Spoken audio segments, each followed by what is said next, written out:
বাংলার নবজাগরণ। তাঁর ব্যক্তিত্বে আছে প্রাচীন ঋষির জ্ঞান ও প্রতিভা, ইংরেজের কর্মশক্তি এবং বাঙালি মায়ের কোমলতা।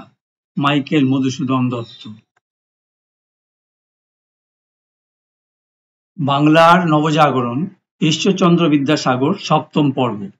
এই পর্বে সংস্কৃত কলেজের অধ্যক্ষ হিসেবে কাজ করার সাথে সাথে বাংলার 4 জেলায় মাতৃভাষায় শিক্ষাদানের জন্য স্কুল প্রতিষ্ঠা, এইসব স্কুলের শিক্ষক তৈরির জন্য মডেল স্কুলের ব্যবস্থা, ছাত্রদের জন্য ঠিক ঠিক পাঠ্য বই লেখা এবং স্ত্রী শিক্ষাকে এগিয়ে নিয়ে যাওয়ার জন্য বিদ্যাসাগরের চেষ্টার কথা তুলে ধরা হয়েছে। আমরা আগের পর্বে দেখেছি যে বিদ্যাসাগর 1846 সাল থেকে বাংলা ভাষার মাধ্যমে শিক্ষা দেওয়া, আরও স্কুল খোলা প্রভৃতি বিষয় নিয়ে পরপর মোট 4 বার সরকারের কাছে রিপোর্ট জমা দেন। 1853-54 সালে বাংলার শাসন ব্যবস্থার সংস্কার ও বাংলা তথা ভারতবর্ষের নতুন শিক্ষানীতি শুরু হয়। হ্যালিডে সাহেব তখন প্রত্যক্ষভাবে বিদ্যাসাগরকে তার পরিকল্পনা রূপায়ণে নানাভাবে সহায়তা করেন।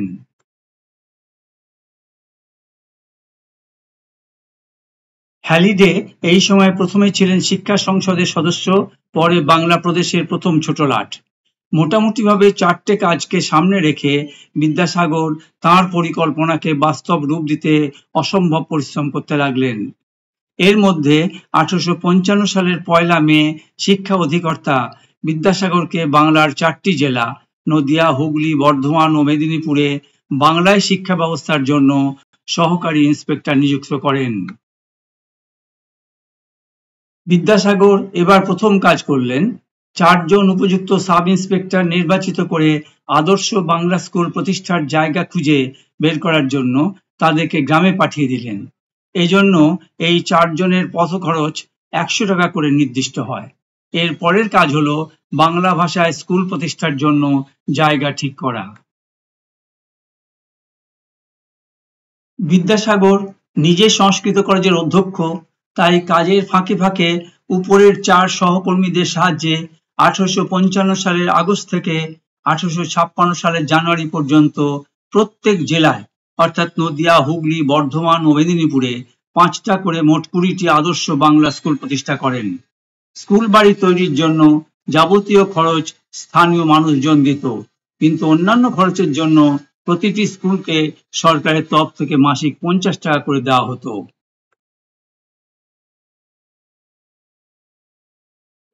তৃতীয় কাজটি হলো উপযুক্ত শিক্ষক নির্বাচন ও নিয়োগ। বিদ্যাসাগরের প্রথম থেকেই মাথায় ছিল যে বাংলা শিক্ষা ব্যবস্থা এর পূর্ণ সফলতা পেতে হলে উপযুক্ত শিক্ষক প্রয়োজন। 1855 সালের জুলাই মাসে বিদ্যাসাগরের নেতৃত্বে সংস্কৃত কলেজে একটি নর্মাল স্কুল খোলা হয়। এই স্কুলটি 2 ঘন্টার জন্য বসত। স্কুলে 2টো শ্রেণী ছিল, একটি উঁচু শ্রেণীর ও অন্যটি নিচু শ্রেণীর। এই 2টি শ্রেণীর শিক্ষকরা হলেন যথাক্রমে অক্ষয় কুমার দত্ত প্রধান শিক্ষক হিসাবে, তিনি তত্ত্ববোধিনী পত্রিকার সম্পাদক ছিলেন, এবং দ্বিতীয় শিক্ষক বিখ্যাত পণ্ডিত মধুসূদন বাচস্পতি। নর্মাল স্কুলের জন্য নির্বাচিত ছাত্রদেরকে মাসিক 5 টাকা করে বৃত্তি দেওয়া হতো। তারা 6 মাস পড়াশোনা করতেন, পড়া শেষে তাদেরকে বাংলা স্কুলে নিযুক্ত করা হতো। আর চতুর্থ কাজটি হলো ঠিক ঠিক বই লেখা ও ছাপানো। এই আদর্শ বাংলা স্কুলগুলিতে যে যে বিষয়ে পড়ানোর পরিকল্পনা তিনি করেছিলেন সেগুলি ছিল বাংলা সাহিত্য, গদ্য ও পদ্য, ব্যাকরণ, ভূগোল, ইতিহাস, গণিত, রসায়ন, পদার্থবিদ্যা, স্বাস্থ্যতত্ত্ব এবং গ্রিস ও রোমের ইতিহাস। বিদ্যাসাগর তখন লক্ষ্য করেন যে বাংলা ভাষায় শিশু ও কিশোরদের উপযোগী ওইসব বিষয়ের বই বিশেষ নেই বললেই চলে।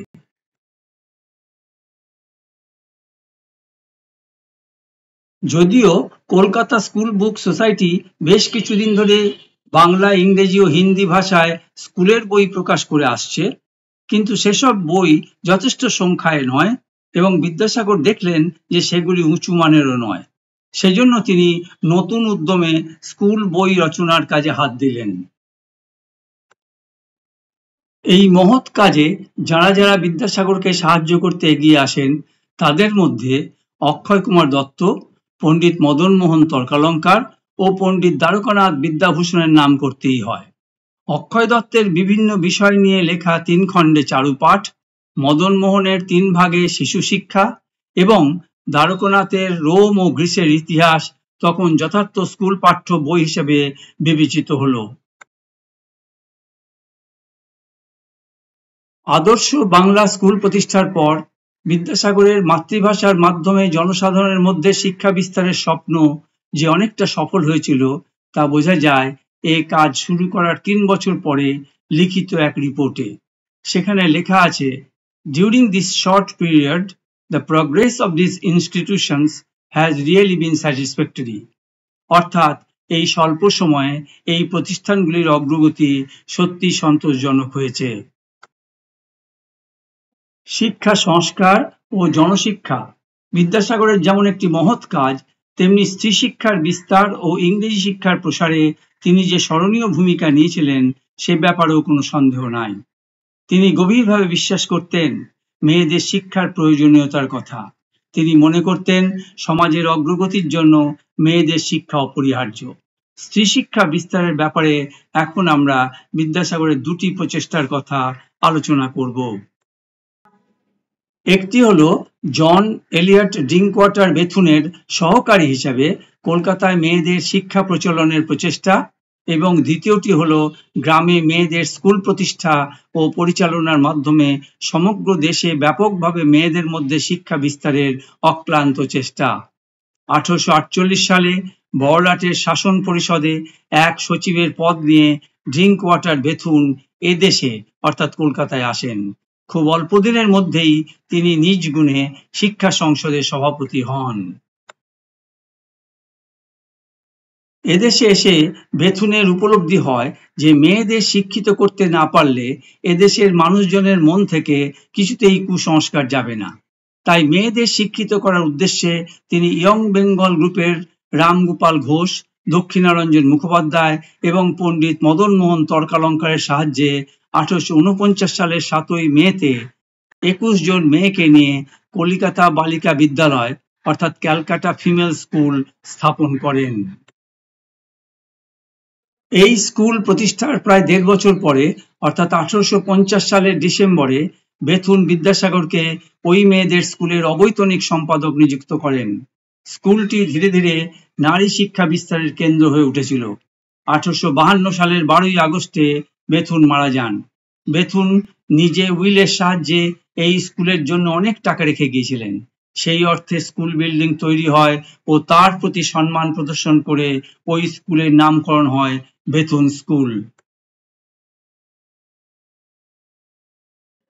সেকালে বেথুন স্কুলের যে গাড়িতে মেয়েরা স্কুলে পড়তে আসতো সেই গাড়ির গায়ে কন্যাপ্যেবং পালনীয়া শিক্ষা নিয়তি যত্নত এই শাস্ত্র কথাটি লেখা থাকতো।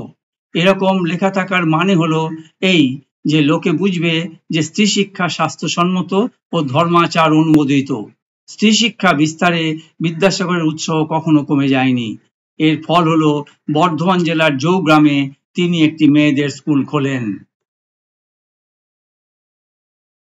এই স্কুলটি খুলে বিদ্যাসাগর 1857 সালের 30শে মে ডিপিআই-কে জানালে এই স্কুলটির জন্য মাসিক 32 টাকা মঞ্জুর হয়। এই কাজে কর্তৃপক্ষের অনুকূল মনোভাবের পরিচয় পেয়ে বিদ্যাসাগর 1857 সালের নভেম্বর থেকে 1858 সালের মে পর্যন্ত অর্থাৎ 5 মাসের কিছু বেশি সময়ে বিদ্যাসাগর হুগলি জেলায় 20টি, বর্ধমান জেলায় 11টি, মেদিনীপুর জেলায় 3টি ও নদিয়া জেলায় 1টি, মোট 35টি মেয়েদের স্কুল খুলেন। তখন এই স্কুলগুলিতে মোট ছাত্রীর সংখ্যা ছিল 1300। এই স্কুলগুলি সুষ্ঠু পরিচালনার জন্য স্কুলগুলি প্রতিষ্ঠার ঠিক পরেই বিদ্যাসাগর সরকারের কাছে আর্থিক সাহায্যের আবেদন করেন, কিন্তু স্কুল প্রতিষ্ঠার আগে অনুমতি না নেওয়া ও সিপাহী বিদ্রোহের জন্য অর্থের অভাব এই কারণগুলি দেখিয়ে সরকার থেকে স্কুলগুলোকে অর্থ মঞ্জুর করা হলো না।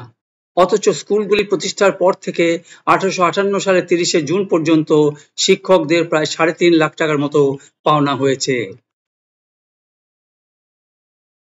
শেষে অনেক লেখালেখির পর সরকার এ টাকার দায় থেকে বিদ্যাসাগরকে মুক্তি দিলেন বটে, কিন্তু স্কুলগুলির স্থায়ী আর্থিক সাহায্য দিতে অস্বীকার করেন।